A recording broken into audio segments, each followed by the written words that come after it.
Hello literature connoisseurs. Let's begin chapter 20 of Left Behind. The chapter begins with Rayford and Chloe are waiting for Hattie, but she hasn't shown up yet. At around 1:30 they decide to leave and want to leave her a message telling her where they went. They learn that a message was left from Buck that was sent for Hattie, and this makes them wait longer, but Hattie suddenly arrives. He gets her message and brags that Buck introduced her to Nikolai. They pretend to be impressed, but they are anything but. She says she has to call Buck and there is useless dialogue between them.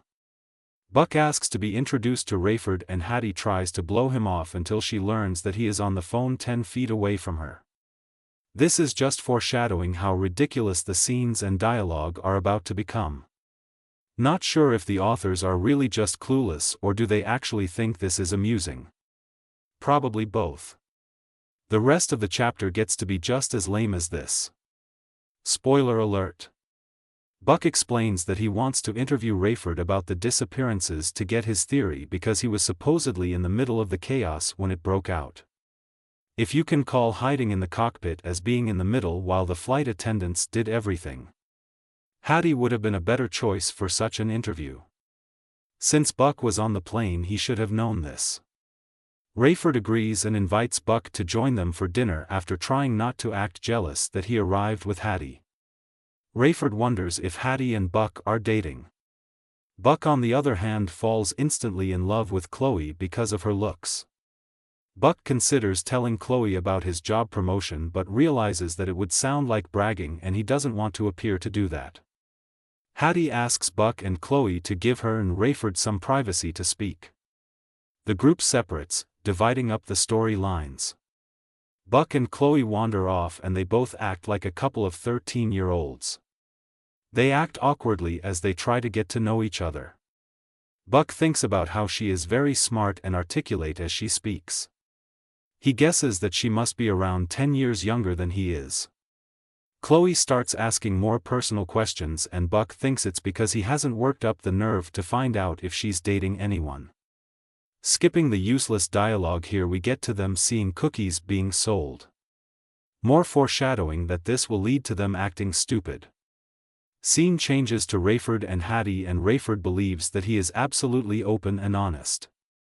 He starts by telling her that he is not having a conversation with her but she is to listen to everything he has to say without interrupting. He claims he has something to get off his chest and he doesn't want her interrupting him. Imagine the nerve. She protests but again Rayford says that she can't talk until he has finished saying what he wants to say. It would be one thing if he was polite about it and he tried explaining that he has something important to tell her and he doesn't want to lose his train of thought. But that is not happening here as he orders her to be silent. Hattie makes a snide comment about her not having a choice in the matter and Rayford gets snarky by saying that she did have a choice and she chose to meet with him.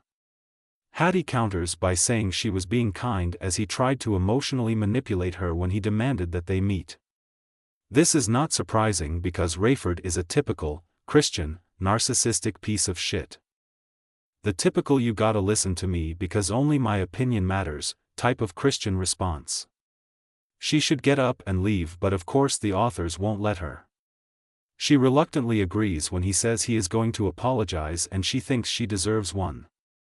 Rayford is intellectually dishonest so his idea of an apology is something along the lines of, "I'm sorry that it is all your fault."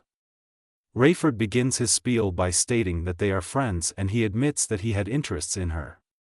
He states that he knew that she knew that. I guess he thinks of himself as a mind reader. Odd because the more she says she has no idea the more he says that she did know and must be punished for knowing it.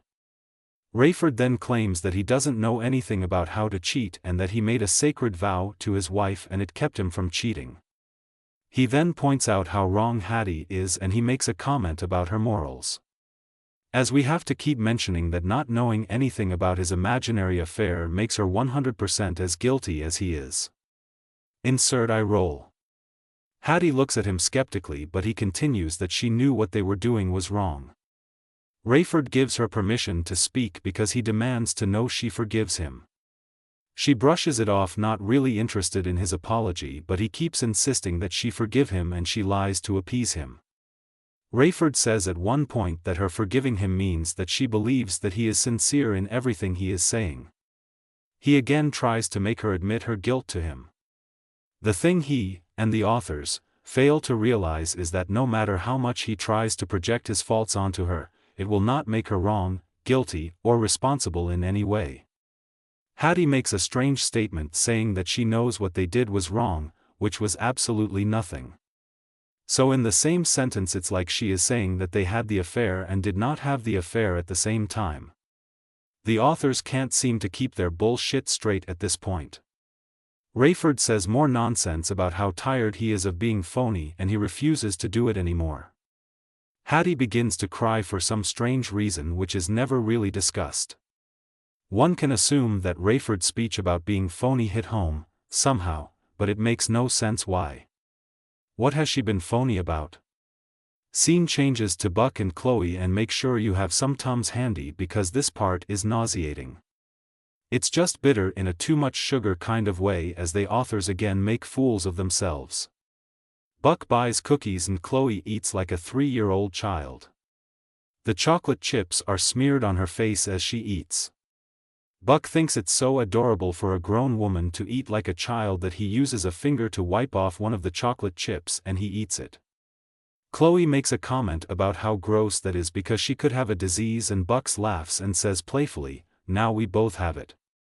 This is supposed to be cute and playful but in reality, it is nauseating. I guess having two adults act like adults is asking too much.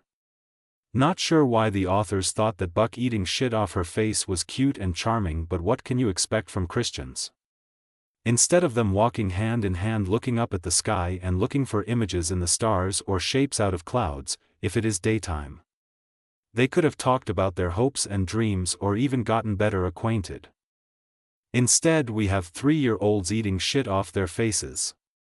This is a great metaphor for the content of their entire book series. Nothing but eating shit off the faces of others. They start talking about Rayford's theory and Chloe reveals that she believes in her dad's theory but won't openly accept it. She doesn't want to appear to be too easy to convince. In a way this would have been a good thing if she were skeptical and wanting to find the truth. However, that is not the case here because she's already convinced but just playing hard to get. The banter continues between them and they eventually get around to their ages and we learn that Buck is 10 years older than her. They start acting as if they are senior citizens that are deaf. Insert eye roll here.